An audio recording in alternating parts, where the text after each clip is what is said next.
Bonjour Toff, bonjour Paul, on se connaît bien maintenant, on est sur le stand de la FFMC sur le salon du 2 roues à Lyon. Tout à fait, édition 2025. C'est ça, absolument, il faut le préciser. Oui, on revient tous les ans, ah oui, avec grand plaisir.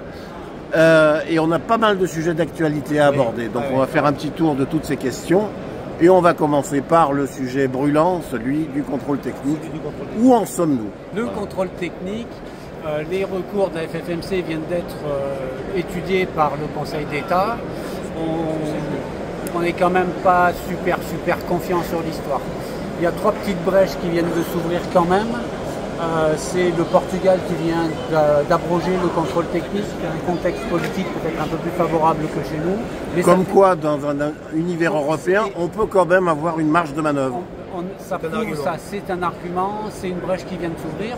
La deuxième brèche qui vient de s'ouvrir, c'est que la branche des contrôleurs techniques sont en train de s'apercevoir, oh c'est bizarre, que c'est impossible à rentabiliser le contrôle technique des 2 roues motorisées. Vous l'aviez dit dès le départ. Nous, on l'avait bien dit dès le départ. Contrôler une moto par jour en moyenne et par centre, ça ne fait jamais vivre un contrôleur. Et puis, dernière information, c'est la consultation qui a été menée par le gouvernement pour savoir s'il fallait reporter le sonomètre, le céléromètre, etc. Les chiffres sont tombés ce matin, ça tombe bien.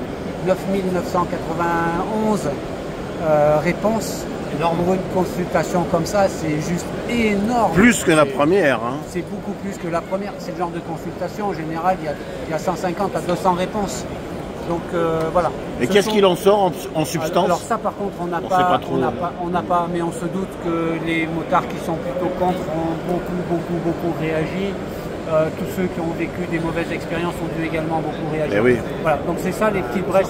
C'est ça les petites brèches qui viennent de s'ouvrir sur le contrôle technique. Le combat continue, le boycott est indispensable, c'est ça qui va faire plier les professionnels. On ne lâche rien. On ne lâche rien, on n'y va pas, et tant pis. On n'écoute pas ce qui se dit dans les médias qui font de l'intox. Et tant pis si à un moment donné on prend un PV. C'est ça. Ça coûtera moins cher. On a quelques expériences qui sont remontées de gens qui ont eu des difficultés et ils ont déjà dépensé plus, ils n'ont toujours pas de contrôle technique. Il n'y a pas de verbalisation pour le moment, on est plutôt dans la pédagogie auprès des forces de l'ordre. On ne peut pas trop s'engager là-dessus. Et à un moment donné, s'ils sortent les dents, opérations coup de poing. Il y aura certainement une opération coup de poing à un moment donné. Bon, voilà, on n'en sait rien. Il ne faut pas trop On ne va pas faire de suppositions. Ce qui est important, c'est de parler de notre résistance. C'est ça. S'il y a des choses qu'on ne veut pas accepter, on n'accepte pas. On ne montre pas du doigt les gens qui le font, mais ça dessert toute la cause. Absolument. À un moment, on parle de solidarité quand même. Donc tant qu'il n'y a pas obligation vitale de le faire, on ne le fait pas. Alors, on a besoin de refaire une carte grise, on est coincé, on se fait arrêter par les forces de l'ordre, on est coincé. Voilà, quand on est coincé, on est coincé. Maintenant, c'est pas la peine de courir dans les centres et de donner du crédit à tout le monde, parce que l'État, avec toutes les mesures qu'ils veulent mettre en place, à retarder, à repousser les échéances pour s'équiper et tout, voilà, on sait ce que c'est, on sait pourquoi ils le font, c'est des facilités. Voilà. Donc, si je résume, on a 2 recours qui ont été déposés, ils ont été examinés, la décision a été émise en délibéré, et on attend le résultat. Et on attend le résultat, c'est le Conseil d'État, on attend le résultat, 3 points de suspension. Voilà. Et l'agrément des... On espère plus sur finalement un retrait des centres de contrôle technique, parce qu'ils travaillent sur un agrément automobile. Voilà, donc c'est un agrément provisoire qui tombe au 15 avril, il faut le préciser. Pendant 1 an. Voilà, de 15 avril 2024 à 15 avril 2025. Donc quelque part, après, il va falloir qu'ils passent un agrément moto. Donc voilà, mais pour ça, il faut qu'ils investissent. Aussi. Mais comme ce n'est pas rentable, ils traînent les pieds. Et du coup, le maillage indispensable pour faire du contrôle technique, il n'y sera pas. Et l'État va peut-être arriver à voir que c'est bancal. Voilà. Il y a déjà des centres qui sont en train d'arrêter. Voilà. Donc, bonne nouvelle. Il faut vraiment compter là-dessus. Le boycott, il permet de ne pas donner de crédit justement à cette opération-là, et il faut poursuivre. On va quand même placer que n'attendez pas qu'on fasse des manifestations, tout ça. La manifestation, c'est un porte-voix pour les motards. On comprend qu'il y en a beaucoup qui ont envie de faire de la manif, mais en fait, tout le travail qu'on fait au quotidien, en rencontrant les députés, les sénateurs, en allant voir des grandes métropoles, des mairies, etc., on fait un lobbying, la FFMC, 87 antennes en France, on fait un lobbying de partout. Hein, donc, c'est vraiment le dernier recours d'appeler nos motards pour qu'on se retrouve dans la rue. Voilà, n'attendez pas. Donc un seul mot d'ordre, boycott. Voilà. Tu as à côté de toi 2 jeunes femmes de la WIMA. Ah oui. Donc moi c'est Colline, présidente de la WIMA. depuis 2023. Alors la WIMA, qu'est-ce que c'est? Très bonne question. La WIMA, c'est une fun association qui fête ses 75 ans cette année, créée aux États-Unis en 1950 et qui permet aux femmes du monde entier de se retrouver et de faire de la moto ensemble. On est présente actuellement dans 40 pays au monde. Cet asso avait été créé à une époque où les femmes n'avaient pas le droit de faire de moto, pour justement contrer ce côté très masculin de cette pratique et montrer qu'on était tout aussi capables que vous. Alors on continue, vous êtes? Bonjour, Sarah Hague, je suis vice-présidente de WIMA France. Très bien. Et donc, si j'ai bien compris, la FFMC et la WIMA envisagent un partenariat de leurs deux associations. Comment ça va se passer? Alors, vous êtes en discussion avec la FFMC, avec des entités nationales. Nous, on fait un petit peu le lien à travers le salon du deux roues, voilà, justement, parce que nous sommes membres adhérents de la FFMC, vous êtes membres adhérents de la FFMC, avec une passion commune, la moto. Et donc les deux fédérations sont en train d'étudier un partenariat, parce que pour la FFMC, il est important qu'on donne de la visibilité aux femmes, de la considération aux femmes. Si on a beaucoup de motards, il y a également beaucoup de motardes, il faut les considérer. Alors les motards et les motardes sont stigmatisés en ce moment, l'ambiance n'est pas tout à fait sereine. Comment ça va se passer concrètement, donc vos actions? Pour l'instant, le partenariat, c'est donner de la visibilité aux deux associations. Beaucoup des adhérentes étaient déjà adhérentes à FFMC et donc c'est aussi essayer de redonner ce côté militant, le côté des droits aussi des motards et motardes, et puis évidemment montrer de la visibilité, montrer que les femmes, ce n'est pas qu'une minorité dans le milieu de la moto. On est quand même 50% de la population, et donc montrer qu'on est présente, montrer que les femmes ne sont pas toutes seules dans leur coin et qu'il y a du soutien, de la solidarité, et qu'on ne met pas pour autant les hommes à l'écart. Alors si on prenait un exemple, quels sont les droits que vous voulez défendre? Le droit de conduire, le droit d'être autonome, le droit d'être considéré comme une personne à part entière et non pas comme on entend souvent et qui nous horripile, SDS. Ouais, ne supportons pas non plus ce terme-là qui est quand même assez dégradant. Tout à fait. Voilà.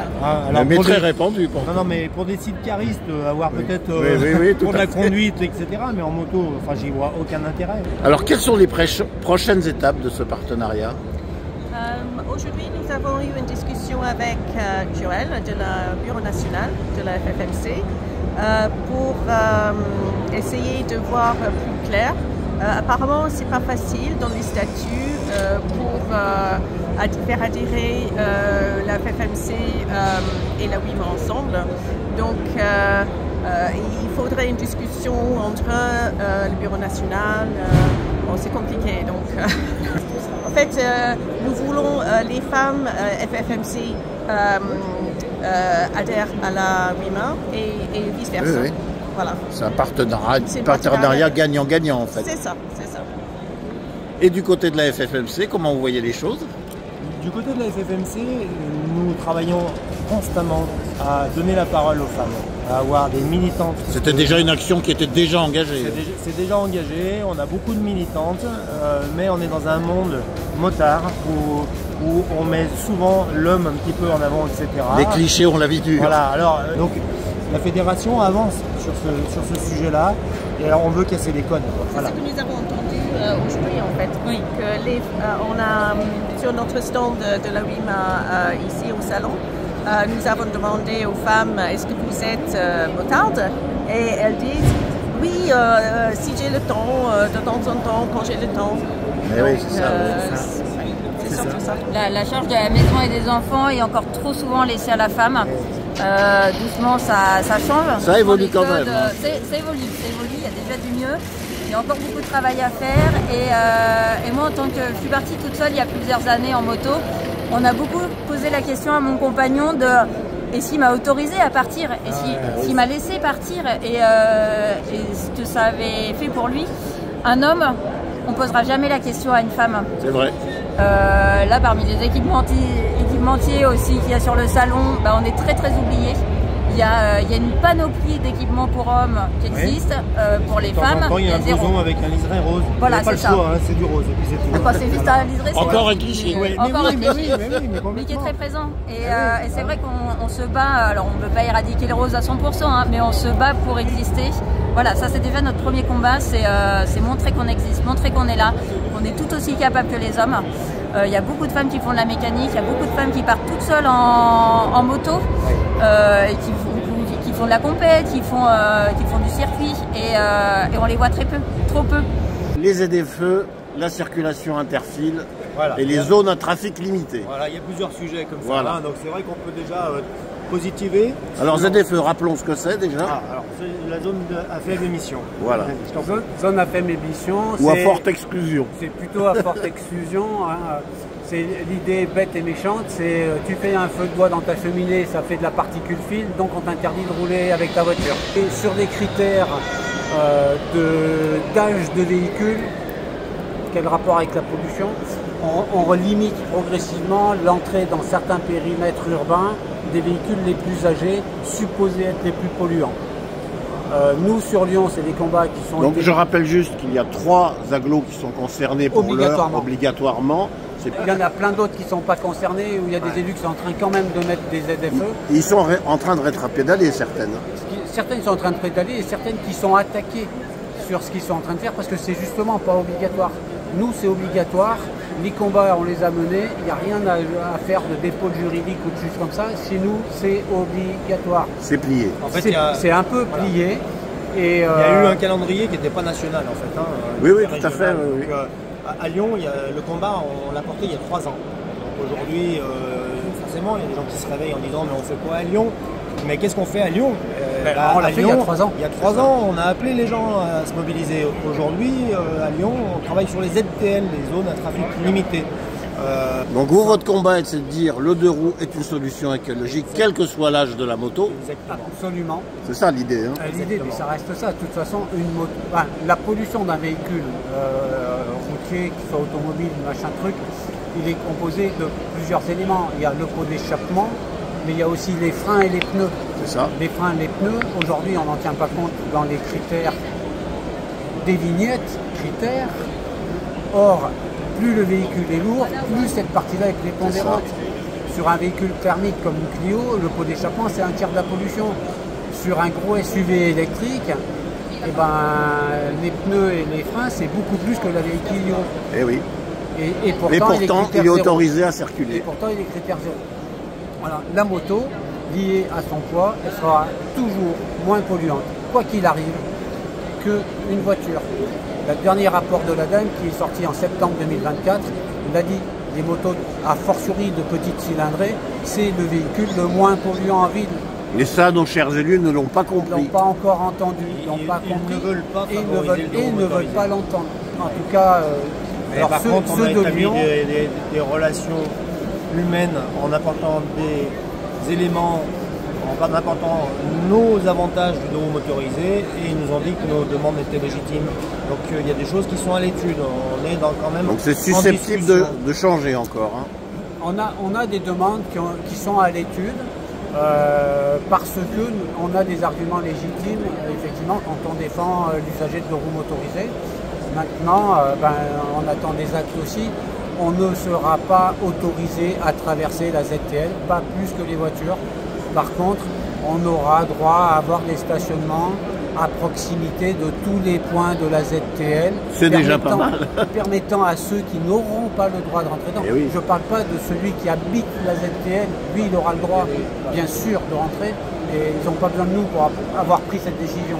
Par contre, celui qui habite quelque part ailleurs dans la métropole, qui va aller manger au restaurant, ou qui va aller faire des courses, ou aller voir un ami dans la zone à trafic limité, nous sommes en train de nous battre pour qu'il ait un stationnement le moins loin possible de son point de destination, où il puisse garer sa moto en sécurité. Et à un prix raisonnable.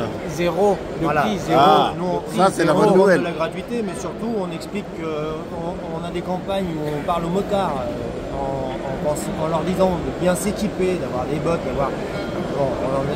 donc on fait comprendre au pouvoir politique qu'on ne peut pas leur demander après de marcher en tenue complète, cuir, etc. Oui. Pour faire 1 kilomètre, etc. Enfin, il y a un moment, on doit considérer nos arguments aussi. Oui, et puis l'ensemble de la problématique. La circulation interfile. Circulation interfile, très vieux combat de la FFMC, 16 ans pour obtenir sa légalisation. Alors, content de la légalisation parce que le point majeur, ça veut dire qu'à partir du moment où c'est autorisé, c'est enseigné. Et c'est enseigné pas aux motards, on a toujours su le faire. C'est l'enseigner aux automobilistes. Et oui, c'est ça qui compte. C'est ça la différence.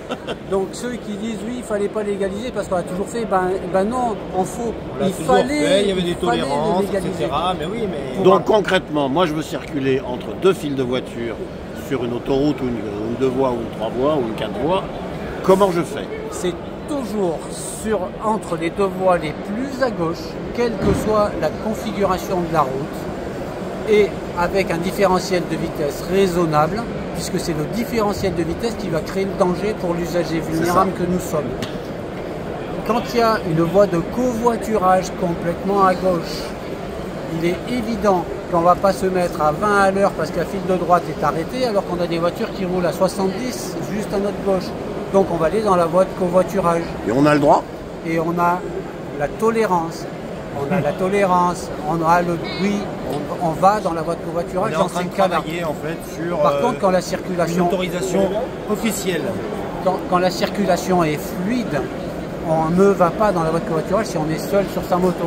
Mais quand c'est congestionné à droite, quand c'est arrêté à droite, on va sur la voie de covoiturage. Et le radar automatique, il a suffisamment d'intelligence artificielle pour comprendre ça ou pas?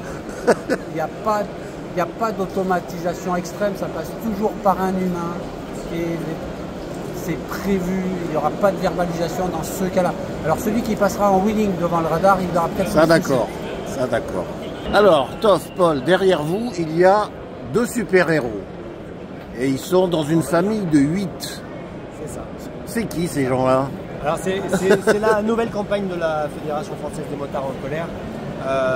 Aujourd'hui, nous travaillons au salon du 2 roues. Vous avez 90% des gens qui viennent, ils ont le permis moto. Donc on veut s'adresser aux motards. Dans nos combats, on s'adresse au pouvoir public, on essaye de parler aux autres usagers, mais là, on est entre nous, on est en famille. Et on valorise la moto. La moto, c'est une solution. Et pour nous, les motards sont des super-héros de la mobilité. Voilà. Super-héros de la mobilité. C'est ça, les super-héros de la mobilité. Et comme tout super-héros... Super-héros gens... et super-héroïne. Eh oui, bien sûr. Oui, bien entendu. Bien entendu. La flèche. Et oui, parce qu'on a créé des personnages pour essayer d'illustrer un petit peu. Vous avez par exemple Projecto ici, qui est un maître de l'anticipation. Alors qu'est-ce qu'ils ont comme pouvoir magique justement? De l'anticipation, parce que quand on est motard, on anticipe tous les comportements, on regarde l'état de la route et on ne veut pas se foutre par terre, donc on regarde un petit peu tout ça.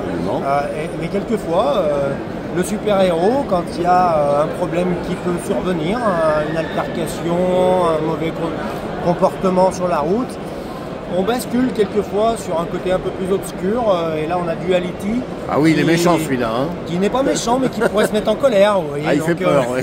Donc on essaye de dire à nos motards de maîtriser ça. Voilà. Parce que le comportement, en fait, ça touche l'image de tous les motards. Il ne faut pas que ça dégénère et il ne faut pas qu'il y ait des répercussions sur l'ensemble de la communauté. C'est l'image de tous les motards. Quand il y a un motard qui se conduit mal, donc il faut essayer de travailler sur self-control. Et puis il faut parler de la tenue. Hein. On a une opposition sur 2 personnages qui sont de l'autre côté, où on a Protecteur, qui est très très bien habillé, etc. Et on a Ultra, qui est un mec super musclé. Quoi. Donc il n'a pas besoin il n'a pas besoin de mettre de dorsale, etc. Sauf que quand on se rétame par terre, le dos est toujours plus fort que nous. Voilà. Oui, donc, la pizza c'est pour tout le monde. Donc en fait voilà, ça c'est important et puis ça engage la pizza, ça engage des frais que toute la société paye derrière. Ça. Hein, donc on n'est jamais seul en fait. Hein. Soyons responsables. Même si on est des motards, on est très individuel, etc. On peut être rebelle. Il faut quand même penser qu'on est une communauté. Voilà. Donc les super-héros de la mobilité, faites attention à votre comportement, soyez exemplaires pour qu'on continue à se faire signe entre nous. Donc on continue à dire merci aux motards, aux voitures qui nous laissent passer. Et qu'on soit accepté par les autres. Voilà, et que ça se poursuive. Et pareil pour le bruit, qu'on ait un bruit parce qu'on est en interfile et que des fois on ne voit pas. parce que des gens peuvent être sur leur portable dans les bouchons, des choses comme ça. On nous entend un petit peu, ok, mais c'est pas la peine non plus de réveiller tout le quartier ou d'aller embêter les gens qui habitent au bord d'un col. Voilà. C'est une question de comportement, c'est important. Et donc on valorise positivement les motards parce que nous sommes des super-héros. Et donc ça, c'est une campagne qui démarre à l'occasion du Salon de Lyon. C'est ça, c'est le lancement officiel. Le Salon de Lyon, c'est une campagne nationale. Vous aurez après toutes les FFMC dans leurs salons locaux, etc., qui vont pouvoir surfer là-dessus et continuer très positivement.